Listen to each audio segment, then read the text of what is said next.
తాకట్టులో ఉన్న బంగారాన్ని విడిపించి ఆ రోజున్న మార్కెట్ ధర కట్టి మిగిలిన డబ్బు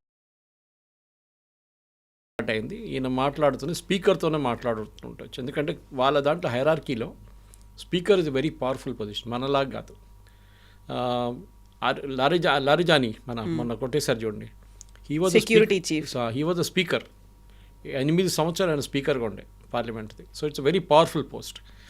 సో బహుశా ఈయనతో మాట్లాడుతున్నాను అనుకుంటే ఆయన కూడా డినే చేశాడు. ఇప్పుడు మళ్ళీ ఎవరితో మాట్లాడుతున్నారు, గోడతో మాట్లాడుతున్నారో అర్థం కావట్లేదు. సో ద థంబ్ రూల్ ఏంటంటే, ఒకటి ట్రంప్కున్న ఒకది సెన్సేషన్ క్రియేట్ చేయడం, అక్కడిక్కడ లేకుండా లాంగ్వేజ్ అసలు మార్చేస్తారు. ఫర్ ఎగ్జాంపుల్ నిన్న అడిగారు మీడియా వాళ్ళు ఎయిర్క్రాఫ్ట్ దగ్గర ఎయిర్ ఫోర్స్ 1 పక్కన నిలబడి మాట్లాడుతున్నప్పుడు, మీరు ఏమేమి దీంట్లో పాయింట్స్ ఏమి డిస్కస్ చేస్తున్నారు, మా దగ్గర 15 పాయింట్లు ఉందన్నారు. And point number 1, 2, 3 is ticked off over, discussion అయిపోయిందన్నారు. ఏంటి పాయింట్ నెంబర్ 1, యురేనియం వాళ్ళ దగ్గర they can never have a nuclear weapon అన్నారు. అది ఎట్లా చేస్తారంటే, వాళ్ళ దగ్గర న్యూక్లియర్ డస్ట్ ఉంది కదా, ఆ డస్ట్ అంతా మేము తీసుకుంటాం అని. అప్పుడు ప్రెస్ వాళ్ళకు కూడా అర్థం కాదు, ఈ డస్ట్ ఏంటి, న్యూక్లియర్ డస్ట్ ఫస్ట్ టైం వింటున్నాం మనం. ఈ గోల్డ్ డస్ట్ అని విన్నాం కానీ న్యూక్లియర్ డస్ట్ ఏంటి, అది యురేనియం గురించి మాట్లాడుతున్నాం, ఆయనకు అది కూడా తెలియదు. ఎవరు ఆయన్ని బ్రీఫ్ చేస్తున్నారు, ఎవరు ఆయనతో మాట్లాడుతున్నారు. ఇన్ఫ్యాక్ట్ ఆయన ఇరానియన్స్ గురించి అంటున్నారు, ఇరానియన్స్ మాట్లాడలేదు ఎక్కువ అని చెప్పి ఎవరో మీడియాలో అడిగారు. వాళ్ళ దగ్గర ఒక పిఆర్ ఏజెన్సీని తీసుకురామనండి, వాళ్ళు బాగా చేస్తారు దీనికన్నా అంటున్నారు. అంటే ఇరానియన్స్ వాళ్ళు ఎక్స్ప్రెస్ చేయలేకపోతున్నారంట వాళ్ళు చేసింది. ఎనీవే ట్రంప్ ఐడియా ఏంటి, ఆయనకి కవిత గారు 2-3 ఇష్యూస్ ఉన్నాయి. ఒకటి వాళ్ళ బేస్లోనే మాగా బేస్, ఈవెన్ దో వాళ్ళు సాలిడ్గా ట్రంప్ ఎంటర్ ఉంటారు. వాళ్ళు ట్రంప్ ఏమన్నా కానీ రేపు లోకం అయిపోతుందంటే ఎస్ అంటారు, కాదంటే కూడా ఎస్ అంటారు వాళ్ళు. అట్లాంటి వాళ్ళు వాళ్ళ మ్యాగా డేటాబేస్లో చాలామంది దాంట్లో ఉన్న వాళ్ళకి ప్రాబ్లం వస్తుంది. దట్ వాళ్ళు ఈ ఫ్యూయల్ ప్రైసెస్తోనే వాళ్ళకి చాలా ఇష్యూస్ ఉన్నాయి. అమెరికాలో ఇప్పుడు gas prices is $4 for a gallon. Gallon is about 3.5 litres. Diesel $5 per gallon. 3 నుంచి 4 వెళ్ళింది, డీజిల్ ఏమో 3 నుంచి 5కి వెళ్ళింది. సో డెఫినెట్లీ దాని ఒక పుష్ బ్యాక్ ఉంది దానికి. రెండవది వాళ్ళ స్టాక్ మార్కెట్ పడిపోయింది, అన్నీ ప్రతి కంట్రీలో పడిపోయింది, మనది కూడా అంత సంగతి. Because we are not an island, మనం కూడా వాళ్ళతోనే రియాక్ట్ అవుతాం. కానీ మోర్ ఇంపార్టెంట్లీ వీళ్ళ దగ్గర బాండ్ మార్కెట్ ఒకటి ఉంది. ఈ బాండ్ మార్కెట్ ఇంట్రెస్ట్ రేట్స్ చాలా క్రూషియల్.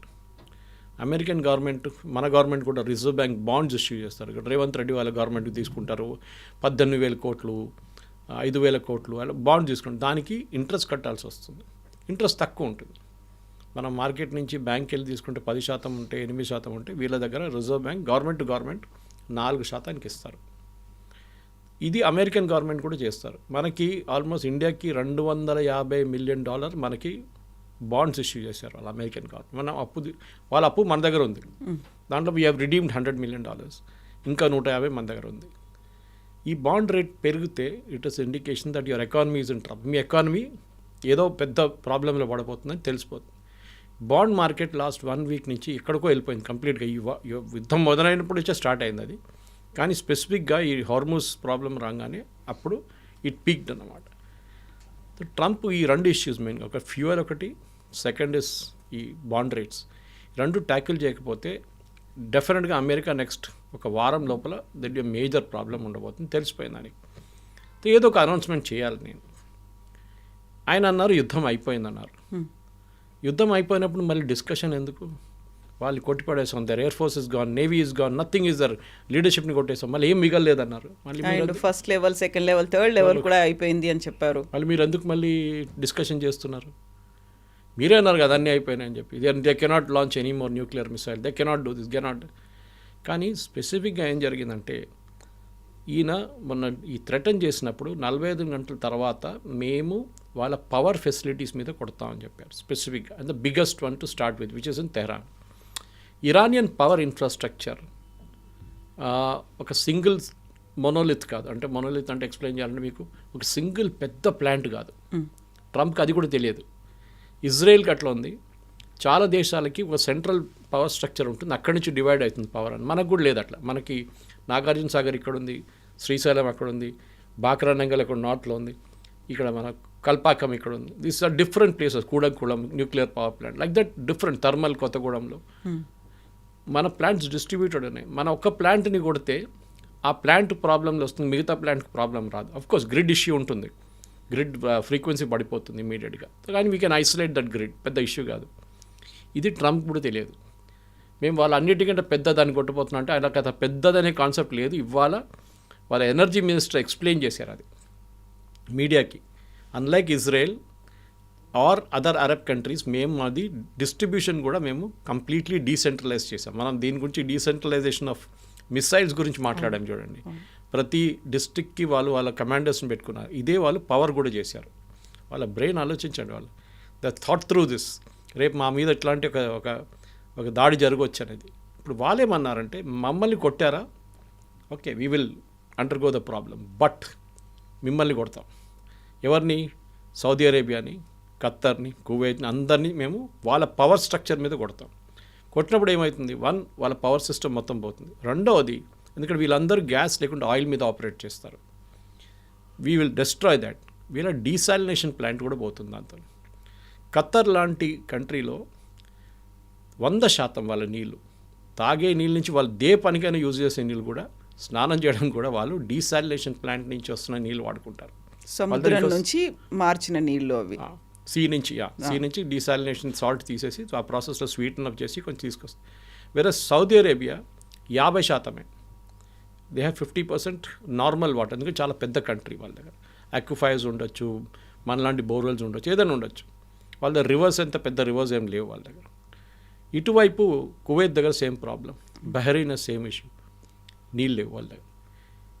మీరు కొట్టారో మేము నీళ్ళు కొట్టేస్తాం. ఇమ్మీడియట్లీ అరబ్ కంట్రీస్కి ప్యానిక్ అయిపోయారు వాళ్ళు. ఎందుకంటే మన ఖత్తర్ అంటే 4 లక్షల మంది వాళ్ళ పాపులేషన్, కానీ మన పాపులేషన్ దానికన్నా చాలా ఎక్కువ. నేను మోదీ గారు చెప్పారు చూడండి, 1 కోటి మంది Indians, 1 crore people are working in GCC countries. The impact అందరి మీద ఉండబోతుంది. వీళ్ళు ప్యానిక్గా ఇమ్మీడియట్లీ ట్రంప్కి మెసేజ్ పంపించారు that you cannot do this. మీరు చేస్తే ఎల్లుండి మేము ఉండం, మా దేశమే మొత్తం పోతుంది కంప్లీట్గా. మా ప్రజలు రోడ్డు మీదకి వచ్చేస్తారు, హాస్పిటల్కి కరెంట్ ఉండదు, డీసాలినేషన్ ప్లాంట్కి కరెంట్ ఉండదు, దేనికి పవర్ ఉండదు. So Trump immediately reaction that నేను ఆపేస్తున్నాను 5 days. కవిత గారు డే చూడండి, ఈయన అనౌన్స్ చేసిన ఏ రోజు అనౌన్స్ చేశారు? Monday, Tuesday, Wednesday, Thursday, Friday. Stock market open ఉండేది 5 రోజులు. అమెరికన్ స్టాక్ మార్కెట్ ఓపెన్ అయ్యే టైంకి చెప్పారు, సండే రోజు చెప్పలేదు, మండే రోజు చెప్పారు. చూడండి ఆయన అనౌన్స్మెంట్ ట్రిక్. ఇది జరిగింది. Immediately stock market picked up. ఇప్పుడు అలిగేషన్స్ ఏంటంటే మన దాంట్లో ఇన్సైడర్ ట్రేడింగ్ అంటారు. అంటే మీరు ఒక కంపెనీ నడిపిస్తున్నారు, మీ కంపెనీ చైర్మన్ మీరు ఫైనాన్షియల్ రిజల్ట్స్ రిలీజ్ చేయబోతున్నారు. మీకు తెలుసు ఫైనాన్షియల్ రిజల్ట్స్ ఈసారి బాగా వచ్చిందా లేకుంటే it has gone below expectations. దాది మీ స్టాక్ మార్కెట్, మీ షేర్ మీద ఇంపాక్ట్ ఉంటుంది. మీరు ఈ పీరియడ్లో, దట్ ఈస్ ఈ రిజల్ట్స్ వచ్చే పీరియడ్లో, దాని కొన్ని రోజుల తర్వాత మీరు అమ్మకూడదు, కొనకూడదు షేర్లు. యూ అండ్ బోర్డు మెంబర్స్ ఎవరెవరు ఉన్నారో మీరు అది పెద్ద సెబీ రూల్స్ ఉంది, దానికి ఇన్సైడర్ ట్రేడింగ్ అంటారు దాన్ని. ఇప్పుడు ఏమంటున్నారంటే ట్రంప్ వాళ్ళ ఫ్రెండ్స్కి ట్రంప్ ముందే చెప్పారు, నేను ఈ అనౌన్స్మెంట్ చేయబోతున్నాను, మీరందరూ షేర్లు కొనుక్కోండి. ఎందుకంటే షేర్ అంతా పడిపోయింది కంప్లీట్గా. కొనుక్కోగానే నేను చెప్పగానే షేర్ పైకి వెళ్ళిపోతుంది, అమ్మేసుకోండి. 1/2 hour లోపల 220 points ఎక్కింది షేర్లు. అండ్ వితిన్ 1/2 hour మళ్ళీ పడిపోయింది. అంటే వీళ్ళు కొనుక్కున్న వాళ్ళు అమ్మేసుకున్నారు. So there is an enquiry going on.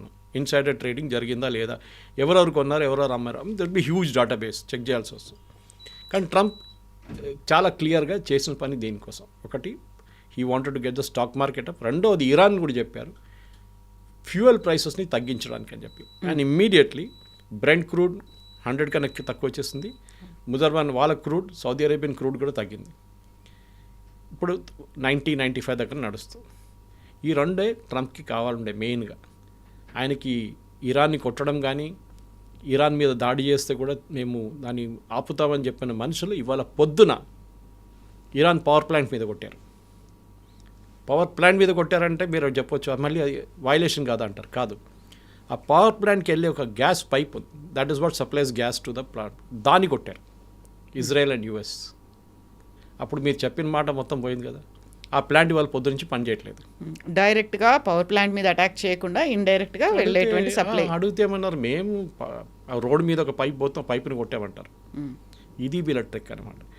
తో ఇప్పుడు స్పీకర్ ఆఫ్ ఇరానియన్ పార్లమెంట్తో మాట్లాడని చెప్పిన మంచి, will come back to that topic. Mohammad Bagher Ghalibaf ఆయన పేరు. ఆయన హైరార్కీలో పాసిబ్లీ 10-11 స్థానంలో ఉన్నారు ఆయనకన్నా పైన చాలామంది ఉన్నారు. ఈ స్పెషల్లీ అయతోల్లా ర్యాంక్లో ఉన్న వాళ్ళు చాలామంది, వాళ్ళ దగ్గర 2-3 ఉన్నారు. ఈ ట్రంప్ ఏమంటున్నా అంటే హూ కంట్రోల్స్ హార్మోస్. నేను అదే ఎయిర్క్రాఫ్ట్ పక్కన నిలబడి మాట్లాడినాడు, అన్నారు. And that Ayatollah whoever is Ayatollah, ఆయనతో నేను కంట్రోల్ చేస్తాను అంటే వీళ్ళిద్దరు కలిసి స్టేట్ ఆఫ్ హార్మోస్ నడిపిస్తారంట. ఆలోచించండి, అమెరికన్ ప్రెసిడెంట్, ఆయన దేశం చూసుకోవాలి, స్టేట్ ఆఫ్ హార్మోస్ చూసుకుంటారా? ఇది అర్థం కావట్లేదు. మీరేం చెప్పారు ఇనీషియల్ స్టేట్ ఆఫ్ హార్మోస్ని ఓపెన్ పెట్టండి, లేకుంటే బాంబ్ చేస్తాం. మీరు చేస్తారా లేదా? ఇప్పుడు ఏమంటున్నారు, నేను ఆయనతో కూర్చొని నేను కూడా గేట్ కాడ కూర్చుంటాను, ఒక స్టూల్ వేసుకొని కూర్చుంటాను, అక్కడ ఏ షిప్ వస్తుంది ఏ షిప్ వెళ్తుంది నేను చూసుకుంటూ కూర్చుంటాను. ఇది అమెరికన్ ప్రెసిడెంట్ పని అండి, ఇది అమెరికా పని అండి, ఇది కాదు. It is not there job. Arab countries ఉన్నారు, వాళ్ళు చూసుకుంటారు ఇదంతా, కానీ అది లేదు, నేనే చూసుకోవాల్సిందాన్ని. ఈ మీ మై సెల్ఫ్ అని చూడండి. ఈ యుద్ధం మొదలైనప్పుడు కవిత గారు మీకు తెలిసి ఉంటుంది, 2-3 మెయిన్ అబ్జెక్టివ్స్ ఉంటాయి. ఒకటి రెజీమ్ చేంజ్, గవర్నమెంట్ని మార్చేస్తాం. రెండవది యురేనియం స్టాక్ పైల్స్, అంటే న్యూక్లియర్ వెపన్ తయారు చేయడం. మూడవది వీళ్ళది మిస్సైల్ అండ్ డ్రోన్స్, అది కంప్లీట్గా ఎలిమినేట్ చేయాలి.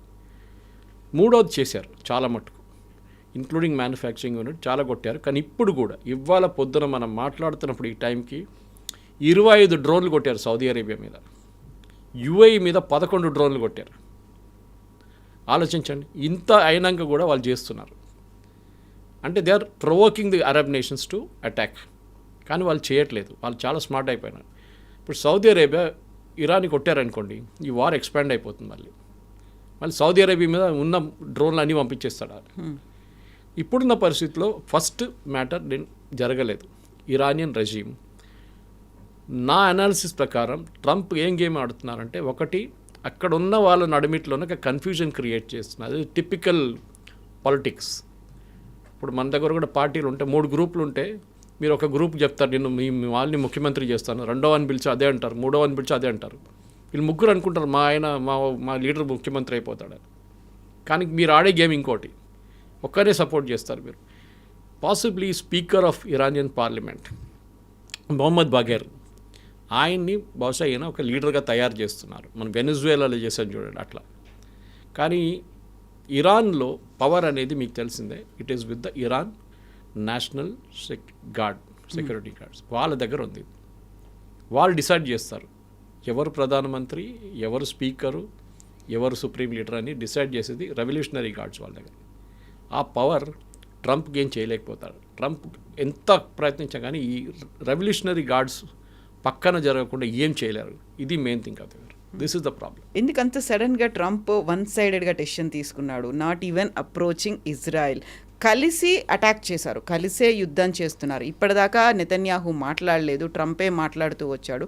సడన్గా ఇప్పుడు నెతన్యాహు చెప్పింది నేను ట్రంప్తో మాట్లాడతాను, we will continue the war, మేము అటాక్స్ చేస్తూనే ఉంటాము అనేటువంటి మాట నెతన్యాహు దగ్గర నుంచి వచ్చింది. సో ఆ షాక్ అనేది ఎవరికి తగిలింది? అసలు నెతన్యాహుకు తగిలిందా, ఇరాన్కి తగిలిందా, సొంతంగానే ట్రంప్ చేసుకున్నారా? నెతన్యాహు మెంటలీ ప్రిపేర్డ్గా ఉన్నాడు. ఆయనకి తెలుసు ట్రంప్ మెంటాలిటీ ఎట్లా అని. ట్రంప్కి ఒక డొమెస్టిక్ ఆడియన్స్ చూసుకుంటున్నారు ఆయన. ఆయిల్ ప్రైసెస్ పెరిగింది, బాండ్ ప్రైసెస్ పెరిగింది, దాంతోపాటు ఇన్ఫ్లేషన్ పెరిగింది, వాళ్ళ డొమెస్టిక్ ఆడియన్స్ సఫర్ అవుతున్నారు. సో డెఫినెట్గా ట్రంప్కి అక్కడ మిడ్ టర్మ్ పోల్స్ రాబోతుంది, దాని మీద డెఫినెట్గా ఇంపాక్ట్ ఉంటుంది. అదొకటి ఉన్నప్పుడు ఇజ్రాయెల్కి ఆ ప్రాబ్లం లేదు. ఇజ్రాయెల్లో ఎలక్షన్ రాబోతుంది ఇంకా కొన్ని నెలల తర్వాత. నెతన్యాహు డెఫినెట్లీ ఎలక్షన్ గెలుస్తారు. ఆయనకి ఈ వార్ ఎన్ని రోజులు నడుస్తుందో అన్ని రోజులు ఆయనకి ఎలక్షన్ గెలవడానికి ఛాన్స్ ఉంటుంది. కావాలంటే ఎలక్షన్ నడుస్తున్నప్పుడు కూడా ఆయన బాంబ్ చేసుకుంటాడు కావాలంటే ఓట్ల కోసం. వాళ్ళ కాన్సన్ట్రేషన్ అంతా రెండే. ఇప్పుడు ఒకవైపు ఇరాన్ దగ్గర ఉన్న మిసైల్ కేపబిలిటీని కొట్టడం, ఇవాళ పొద్దున కూడా ది అటాక్ ఇజ్రాయెల్. నిన్న డిమోనా అటాక్ చేశారు, మీరు చూస్తుంటారు. న్యూక్లియర్ వాళ్ళ ఫెసిలిటీ, వాళ్ళ ప్లాంట్ అని చెప్పరు, మిసైల్ ప్రొడక్షన్ అని చెప్పారు, న్యూక్లియర్ ఫెసిలిటీ అట్ దిమోనాని లిటిల్ ఇండియా అంటారు. అక్కడ మన మహారాష్ట్ర నుంచి వెళ్ళిన చాలామంది జ్యూస్ అక్కడ ఉన్నారు. ఈ డిమోనాని కొట్టిన దానికి మీరు చూడండి, వాళ్ళు కరెక్ట్గా ప్లాన్డ్గా కొట్టారు. వాళ్ళు ఇరాన్ దగ్గర కేపబిలిటీ డెఫినెట్గా ఉందని తెలిపాను. డిగో గార్షియా కొట్టారు. డిగో గార్షియా సక్సీడ్ కాలేదు, కానీ 4000 కిలోమీటర్ అంటే 3700 కిలోమీటర్ ట్రావెల్ చేస్తుంది ఆ మిసైల్ ఇరాన్ నుంచి. ఇరాన్ దగ్గర ఐసీబీఎం లేదనుకున్నాం, కానీ ఇరాన్ దగ్గర ఐసీబీఎం ఉంది. ఇప్పుడు అమెరికాకి తెలిసింది, పాసిబ్లీ ఇజ్రాయెల్ కూడా తెలియదు ఈ మాట. ఇప్పుడు ఇజ్రాయెల్ స్ట్రాటజీ ఏంటంటే లెబనన్, సౌత్ లెబనన్ ఆక్యుపై చేయడం. వాళ్ళకి లెబనన్ వైపు నుంచి మిసైల్స్ ఆపితే వాళ్ళకి నార్త్ ఇజ్రాయెల్ సేఫ్ అయిపోతుంది, నార్దర్న్ ఇజ్రాయెల్ గోలాన్ హైట్స్ అటువైపు. అది వాళ్ళ స్ట్రాటజీ. సో వాళ్ళు రిపీటెడ్గా నిన్న సౌత్ లెబనన్ మేము ఆక్యుపై చేయబోతున్నామని వాళ్ళ డిఫెన్స్ మినిస్టర్ అన్నారు. లిటానీ రివర్ దాకా that they will capture that south Lebanon. ఆ సౌత్ లెబనన్ అటువైపు వెళ్ళే బ్రిడ్జ్ అంతా కొట్టుపడేశారు నిన్న. మేజర్ బ్రిడ్జెస్ డెమాలిష్ చేసేసారు ఎయిర్ రైడ్లు. వాళ్ళ స్ట్రాటజీ అది ఆక్యుపై చేసుకుంటే వీళ్ళ మిసైల్స్ తగ్గిపోతుంది, వీళ్ళ రేంజ్ ఉండదు అని చెప్పేసి. కానీ అక్కడ కూడా మనం వీఆర్ మిస్టేకింగ్. ఎందుకంటే అక్కడ కూడా మొన్న ఒక ఎయిర్ స్ట్రైక్లో 4 Iranian revolutionary guards senior leaders అక్కడ చనిపోయారు లెబనన్లో. వాళ్ళు ఏం చేస్తున్నారు లెబనన్లో? డెఫినెట్లీ వారి యుద్ధం మొదలైన ముందే వచ్చారు అక్కడికి. ఇన్ఫ్యాక్ట్ నస్రుల్లాని చంపినప్పుడు కూడా దాంతోపాటు అక్కడ కూడా 3 రెవల్యూషనరీ గార్డ్ చనిపోయారు. దానికన్నా ముందు 1 సంవత్సరం ముందు ఒక పెద్ద డిప్లొమాటిక్ ఇన్సిడెంట్ జరిగింది. సిరియాలో ఉన్న ఒక ఇరానియన్ ఎంబసీ పక్కన ఒక బిల్డింగ్ మీద ఇజ్రాయెల్ బాంబు వేశారు. 4 రెవల్యూషనరీ గార్డ్ కమాండర్స్ చనిపోయారు. దాంట్లో పెద్ద ఇష్యూ చేశారు వీళ్ళు ఇరాన్. అది diplomatic thing, how did you bomb it అది అని చెప్పి. సో ఇజ్రాయెల్ చెప్పారు మేమేం చేయాలి, అది that is not inside the compound, పక్కన ఉండే. సో ఇప్పుడు ఇరాన్ ఇప్పుడు ఏం డిమాండ్ చేయబోతున్నారంటే, ఒకటి వాళ్ళకి వాళ్ళ హిజ్బుల్లాని పక్కన పెట్టేస్తారు, హూతీలను కూడా పట్టించుకోరు, హమాస్ని కూడా they will disband them now. కానీ మేము యుద్ధం ఆపాలంటే మీ 3-4 డిమాండ్స్ వాళ్ళు ఆల్రెడీ ముందే చెప్పేశారు. ఒకటి, మా మీద ఇప్పటి నుంచి దాడులు జరగకూడదు. అది ఎవరైనా అగ్రీ చేస్తారండి? చేయరు. America will not agree, Israel will not agree at. రెండవది, మాకు మా న్యూక్లియర్ ప్రోగ్రామ్ పీస్ఫుల్ పర్పసెస్ కోసం మేము నడిపించుకుంటాం, మిగతా న్యూక్లియర్ది ఐఏఏకి ఇచ్చేస్తాం కావాలంటే. 450 కిలోలు ఎంత ఉంది, 50 కిలోలు మాకు కావాల్సిన న్యూక్లియర్ ప్లాంట్ కోసం పెట్టుకుంటాం, మిగతా 400 కిలోలు we will give it to International Atomic Energy Agency or Russia, whoever it may be. మూడవది, ఇప్పుడు దాకా జరిగిన దాడుల్లో వాళ్ళ ఇన్ఫ్రాస్ట్రక్చర్ మొత్తం ధ్వంసమైంది, దానికోసం కాంపెన్సేషన్ కావాలి. ఈ 3 మెయిన్ పాయింట్స్ వాళ్ళ దగ్గర ఉంది. దీని ఫస్ట్ పాయింట్ ఇజ్రాయెల్ అంగీకరించారు. Even if US says yes, Israel still say no. వాళ్ళకి ఏంటంటే ఏ రోజు కావాలంటే ఇరాన్ వెళ్ళి మేము కొట్టచ్చు అనే ఒక కాన్ఫిడెన్స్ ఉంది వాళ్ళకి. బికాజ్ ఎయిర్ డిఫెన్స్ మొత్తం పోయింది, వాళ్ళ రాడార్ పనిచేయట్లేదు, ఎయిర్ క్రాఫ్ట్ లేదు వాళ్ళ దగ్గర. So they are doing this. America బహుశా అగ్రీ చేయొచ్చు దట్ మీ మేము దాడి చేయం, అయిపోయింది మాది, మా ప్రోగ్రామ్ ఫినిష్ అయిపోయింది. కాంపెన్సేషన్ కూడా ఇవ్వరు. Uranium is a touch issue. ఎందుకంటే యురేనియం ఒకసారి వీళ్ళ చేతికి వచ్చేస్తే అమెరికా ఆర్ ఐఏఏ ఒక కాన్ఫిడెన్స్ వచ్చేస్తుంది, వీళ్ళు ఇంకా న్యూక్లియర్ వెపన్స్ డెవలప్ చేయలేరు అని చెప్పేసి. ఈ 3 పాయింట్స్ వాళ్ళు అడిగారని చెప్పి నిన్న కూడా I made a note of that అన్నమాట. కానీ ఇక్కడి నుంచి ముందుకు వెళ్ళాలన్నప్పుడు వీళ్ళు ఏం చేస్తారు, what should be the next step of America. నేనేమనుకున్నాను, నిన్న ట్రంప్ ఇంత సీరియస్గా అనౌన్స్ చేసిన తర్వాత ఇవాళ బహుశా ఒక డల్ డే ఉండబోతుంది, మనకి డిస్కషన్ కూడా ఏమి ఉండదు టిల్ ఫ్రైడే. మనం ఏం న్యూస్ లేదు, బాంబులు పడలేదు అనుకుంటే అప్పుడే పడ్డది బాంబు పొద్దునే. ఇజ్రాయెల్ వేసారు, దాని తర్వాత అమెరికా వచ్చి ఇచ్చారు, చెప్పాను చూడండి, పవర్ ప్లాంట్ పక్కన కొట్టారు. సో దట్ మీన్స్ వీళ్ళు ఆపట్లేదు. ట్రంప్ చెప్పిన మాట ట్రంప్కే వీళ్ళు ఆయనకే ఎవరు పట్టించుకోవట్లేదు. ఎందుకంటే వాళ్ళ ఆర్మీ, వాళ్ళ air force and their navy వాళ్ళు ఎవరు ఇప్పుడు ట్రంప్ని మాట వినట్లేనట్టున్నారు. ఎందుకంటే మరీన్స్ని తీసుకొస్తున్నారు ఖర్గ్ ఐలాండ్ మీద దాడి చేయడానికి. మీరే అన్నారు హార్మూజ్ ఓపెన్ పెట్టండి, we will patrol it together అని చెప్పారు. మళ్ళీ why are you going to Kharg island? Moment అమెరికాలో చాలా సెన్సిటివ్ అనే ఇష్యూ అంటే బూట్స్ ఆన్ ద గ్రౌండ్ అంటారు. అంటే వీళ్ళ సోల్జర్స్ని ఫిజికల్లీ అక్కడ వెళ్ళి పంపించడం, ఇరాన్లో బ్యాటిల్ ఫీల్డ్లో ఉంచడం. డెఫినెట్గా చాలామంది చనిపోతారు, డ్రోన్లు కానీ మిసైల్ కానీ ఏదో అది జరిగితే, ఈవెన్ 5 మంది చనిపోతే కూడా it will become a big issue in US. వాళ్ళకి చాలా సెన్సిటివ్ అవరు. మనం అంటాం ఎప్పుడైనా single death is a tragedy, million is a statistics అంటాం. అదే సంగతి ఇక్కడ కూడా. ఇప్పటికే 16 మంది చనిపోయారు అని లెక్కలు చెప్తున్నాయి, 140 మంది ఇంజర్డ్ అయ్యారు. అది కూడా చాలా ఇంపార్టెంట్. సో ఇప్పుడు ఆంఫిబియస్ షిప్స్ కానీ అడిషనల్ తీసుకొస్తే ఇరాన్ ఏమన్నారంటే, మీరు వీళ్ళని తీసుకొస్తే ఒకటి మేము కార్గిల్ మీద దాడి చేస్తాం, మా సంపత్తి కూడా పోతుంది దాంతో, our tanks will get hit, doesn't matter. మేము రెడ్ సీ వైపు కూడా మైన్స్ వేస్తాం, ఫర్గెట్ స్ట్రేట్ ఆఫ్ హార్మూజ్, అక్కడ కూడా మైన్స్ వేసేస్తాం, రెడ్ సీ వైపు కూడా వేసేస్తాం, మొత్తం పెర్షియన్ గల్ఫ్ మొత్తం మేము మైన్లు వేసేస్తాం, ఎక్కడెక్కడి నుంచి షిప్స్ పోతాయి, entire thing will get blockade. ఇప్పుడు ఇదన్నీ కలుపుకుంటున్నప్పుడే ట్రంప్కి ఈ ప్యానిక్ సిచ్యువేషన్లో వచ్చేసారు. సో డెఫినెట్గా Arab nation, especially Saudi Arabia and Khattar, వీళ్ళిద్దరు ప్రెజర్ పెట్టుంటారు యూఎస్ మీద, కాదు ప్లీజ్ స్టాప్ దిస్. ఇప్పుడు చాలా అయిపోయింది, ఇప్పుడు దాకా ఆపుదాం అనుకున్నాం, కానీ మీరే చెప్పారు యుద్ధం అయిపోయింది, వీఆర్ వైండింగ్ డౌన్ ఆపరేషన్స్ అన్నారు. మళ్ళీ మీరు $200 బిలియన్ ఎందుకు అడిగారు యుఎస్ కాంగ్రెస్ దగ్గర? ఇవాళ కూడా ఉంది, ఇవాళ కూడా డిస్కషన్ ఉంది దాని మీద. అయిపోయింది కదా యుద్ధం, మళ్ళీ $200 బిలియన్ ఎందుకు? ఇది ప్రశ్న.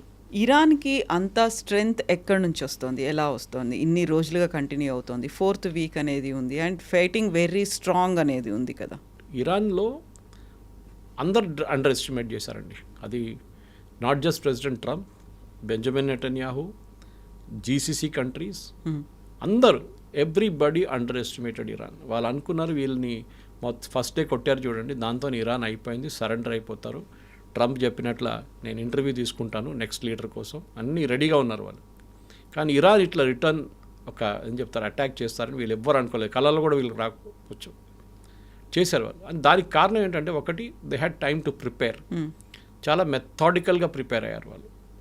నేను చెప్పాను చూడండి, ఈ డిస్ట్రిబ్యూషన్ అంటే వార్, నిన్న రాత్రి కూడా I was hearing on military ఛానల్లో నేను ఒక ప్రోగ్రామ్ విన్నాను, వార్ అనేది, and even Fareed Zakaria did a very good programme దాని గురించి.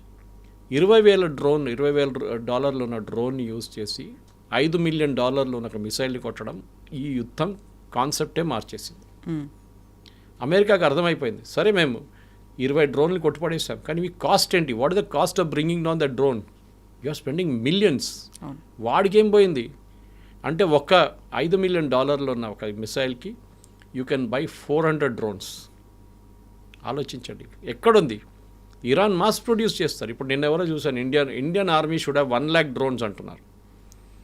రేపు పాకిస్తాన్ అటాక్ చేయండి, మన దగ్గర 1,00,000 డ్రోన్లు ఉండాలి, మనం పంపిస్తూనే ఉండాలి వాళ్ళ వైపు అంటున్నారు. లాజిక్ కరెక్ట్ అది. ఇప్పుడు యుక్రెయిన్లో చూస్తున్నారు మీరు, అందరూ అన్నారు రష్యా యుక్రెయిన్ వార్ ఇట్లానే ఇజ్రాయెల్ గాజా లాగా ఉంటుంది, 2 రోజులు అయిపోతుంది, 3 రోజులు ఫినిష్ చేసేస్తారు పుటిన్. 4 సంవత్సరాలు అయింది, 1,00,000 మంది ఇక్కడ చనిపోయారు, 1,00,000 మంది అక్కడ చనిపోయారు. Any result? No result. ఇప్పుడు కూడా యుక్రెయిన్ రష్యా మీద దాడులు చేస్తున్నారు, ఏది? డ్రోన్స్ యూజ్ చేసి. రష్యా ఏం చేస్తున్నారు? ఇరాన్ ఇచ్చిన షహీద్ డ్రోన్స్ వాడుకుంటున్నారు, which is what they are using against Saudi Arabia and వాళ్ళ నేబర్స్ విత్ వార్ అనే కాన్సెప్ట్ కూడా దీంట్లో చాలా మటుకు అమెరికాకు అర్థం చేసుకున్నారు. మైట్ ఈస్ నాట్ రైట్ అంటే, మీ దగ్గర పెద్ద షిప్లు, పెద్ద మిసైల్ సిస్టమ్స్, అది ఇది టామహాక్ పనికి రాదు. జెరాల్డ్ ఫోర్డ్లో లాండ్రీ రూమ్లో ఒక ఫైర్ వచ్చింది, అది అవుట్ ఆఫ్ యాక్షన్ అయిపోయింది, గాన్, ఫినిష్డ్. మీ దగ్గర ఉన్న F-35 బాంబర్ మీద ఇరాన్ స్టెల్త్ బాంబర్ మీద వాళ్ళు అటాక్ చేశారు. వాళ్ళ దగ్గర అంత పెద్ద యాంటీ ఎయిర్క్రాఫ్ట్ సిస్టమ్స్ లేదు, వాళ్ళ మిసైల్స్ ఉండొచ్చు, డ్రోన్స్ ఉండొచ్చు, కానీ యాంటీ ఎయిర్క్రాఫ్ట్ సిస్టమ్స్ ఎక్కడి నుంచి వచ్చింది? వాళ్ళ పాత చైనీస్ సిస్టమ్ ఉండొచ్చు, లేకుంటే రష్యన్. మీ దగ్గర F-35 suppose be stealth bomber, రాడార్లా కనిపించదు, వాళ్ళకి ఎట్లా కనిపించింది? This is going. అప్పుడు యుఎస్ అందరికన్నా ఇది, వాళ్ళు అనుకున్నారు మా దగ్గర ఉన్న technology, world's most powerful army, మా నేవీ పవర్ఫుల్ ఉంది, అన్నీ బాగానే ఉంది. కానీ ఇప్పుడు కూడా మీరు స్ట్రైట్ ఆఫ్ హార్మోస్, ఒక హైపోథెటికల్ సిచ్యువేషన్ తీసుకుందాం కవిత గారు, రేపు స్ట్రైట్ ఆఫ్ హార్మోస్ మేము ఓపెన్ చేయమని ఇరాన్ చెప్తున్నప్పుడు అమెరికా ఏం చేస్తారు? వాళ్ళు దాడి చేస్తారు వీళ్ళ మీద. మేము ఎస్కాట్ చేసి షిప్స్ని తీసుకెళ్తా అంటారు. Okay, great. తీసుకెళ్తున్నప్పుడు ఒక చిన్న బోట్ చాలు, మన దగ్గర ఈ ఇన్ఫ్లేటబుల్ బోట్స్ ఉంటుంది, యమహా మోటార్ పెట్టుకొని నడిపిస్తారు, అట్లాంటి ఒక మోటార్ 2 కూర్చోవచ్చు, 3 కూర్చోవచ్చు, దాంట్లో సూయిసైడ్గా యూజ్ చేసుకుంటారు దాన్ని, వెళ్ళి షిప్స్ని కొడతారు. ఒక్క షిప్ కొడితే చాలు, సైకలాజికల్ ఇంపాక్ట్ మిగతా అందరి మీద ఉంటుంది. అది it cannot move. Strait of Hormuz open చేయాలంటే Iran should agree first. Iran చెప్పాలి ఎస్ వీ విల్. దీనికి నెగోసియేషన్స్ అంటారు. ఇది నెగోసియేషన్ చేయాల్సిన పని చేసేటోళ్ళు ఎవరు కనిపించట్లేదు. స్టీవ్ విట్కాఫ్ అండ్ యారెడ్ కుష్నర్కి ఏం పొలిటికల్ ఎక్స్పీరియన్స్ ఉంది? ఏం లేదు. వీళ్ళు ఒకడైతే one fellow is brother, son in law, అదర్గా ఇస్ బిజినెస్ పార్ట్నర్ రియల్ ఎస్టేట్లో. ఆ రియల్ ఎస్టేట్ ఒకటి నెగోషియేట్ చేస్తున్నారు. దీనికి కావాల్సింది ప్రొఫెషనల్ కావాలి, కూర్చొని కంప్లీట్గా నెగోషియేట్ చేసి. పాత దాంట్లో సిస్టమ్ జాన్ బాల్టన్ వాళ్ళ దగ్గర చాలామంది ఉన్నారు అట్లాంటి ఎక్స్పీరియన్స్ పీపుల్, కానీ వాళ్ళు ఎవరు ఇప్పుడు ముందుకు రారు. ఎందుకంటే ఈ ట్రంప్ బిహేవియర్ చూసి వాళ్ళు భయపడుతున్నారు. ఒక్కరోజు ఏదో అంటాడు, నెక్స్ట్ డే ఇంకోది అంటాడు. They cannot do like that. Negotiations అన్ని చాలా కేర్ఫుల్గా చేయాల్సి వస్తుంది. సో బహుశా ఎవరైనా ఎక్స్పీరియన్స్డ్ వాళ్ళని తీసుకొచ్చి వాళ్ళని కూర్చోబెట్టి నెగోషియేట్ చేస్తే బాగుంటుంది. అది ఎవరు నాకు ఇప్పుడు Egypt is a good idea, డెఫినెట్గా Egyptian president is a good idea. Jordanian king ఆ లెవెల్లో ఉండాలి. ఏదో వాళ్ళ పిల్లల్ని పంపించడం కాదు, డిఫెన్స్ మినిస్టర్ నువ్వు మా ఫారిన్ మినిస్టర్ వెళ్ళని చెప్పడం కాదు. దట్ టాప్ లెవెల్లో ఈ నెగోసియేషన్స్ ఉండాలి. షార్మల్ షేక్కి వెళ్ళండి, లేకుంటే జెనీవాకి వెళ్ళండి, ఎక్కడైనా వెళ్ళండి, సిట్ డౌన్ అండ్ టాక్. ఎందుకంటే ఈ యుద్ధం అనేది మొత్తం లోకం మొత్తం మార్చేస్తుంది. ఒక ఏం చెప్తారు, అపోకాలిప్స్ వచ్చింది మొత్తం అక్రాస్ ద వరల్డ్. ప్రతి ఎకానమీ, శ్రీలంకలో ప్రతి వారం ఒక 2-వీలర్కి 5 లీటర్లు పెట్రోల్ అండ్ 4-వీలర్కి 15 లీటర్ పెట్రోల్ అంతే ఫిక్స్ చేశారు. మన దగ్గర లేదు. మన దగ్గర చేస్తే అయిపోతుండే ఇప్పుడు దాకా. మోదీ మీద ఇది మొత్తం ఇప్పుడు కూడా పెట్రోల్ ఫుల్ ట్యాంక్ కొట్టించుకుంటున్నారు అందరు. పాకిస్తాన్లో కూడా హై ఎండ్ కార్లకి ఇచ్చేటువంటి పెట్రోల్ అండ్ డీజిల్ని కూడా ఎక్కువ రేట్ పెంచేశారు, 300 రూపీస్ లీటర్. పాకిస్తాన్ ఇస్ 4-డే week. Private companies, government organization and స్కూల్స్కి 4-డే వీక్ చేసేసారు. గవర్నమెంట్ వెహికల్స్ యూజ్ చేయకూడదు. మన దగ్గర ఆ పరిస్థితి రాలేదు, కానీ వస్తుంది. మోదీ గారు నిన్న స్పీచ్ ఇస్తూ అన్నారు, we have to change the way. కోవిడ్లో మనం ఎట్లా మార్చుకుని ఎట్లా ఛాలెంజ్ ఫేస్ చేసాం మనం, అదే టైప్లో మనం చేయాల్సి వస్తుంది. ఇక్కడే మళ్ళీ లాక్డౌన్ ఏమైనా పెడతారా అనే మాట కూడా వినిపిస్తోంది కదా. లాక్డౌన్ జరగదు. లాక్డౌన్ ఇస్ నో, దీనికి లాక్డౌన్ అక్కర్లేదు. It's is not an infection. దీనికి కావాల్సింది ఏంటంటే మనం స్పెషలీ మన కుకింగ్ మెథడ్స్ మార్చుకోవాల్సి వస్తుంది చాలా మటుకు. అది 3-4 రేంజెస్లో ఉంటుంది. నిన్ననే గవర్నమెంట్ ఆఫ్ ఇండియా ఒక నోటిఫికేషన్ ఇష్యూ చేశారు. పైప్ న్యాచురల్ గ్యాస్ని ప్రయారిటీ ఇవ్వబోతున్నాం. మన దగ్గర భాగ్యనగర్ గ్యాస్ ఉంది, which belongs to Reliance. Pipe natural gas ప్రతి చోట్ల వాళ్ళు పైప్ వేసుకున్నారు, కానీ డిస్ట్రిబ్యూషన్ జరగట్లేదు. ఇది మన ఎలక్ట్రిసిటీ కనెక్షన్ లాగా.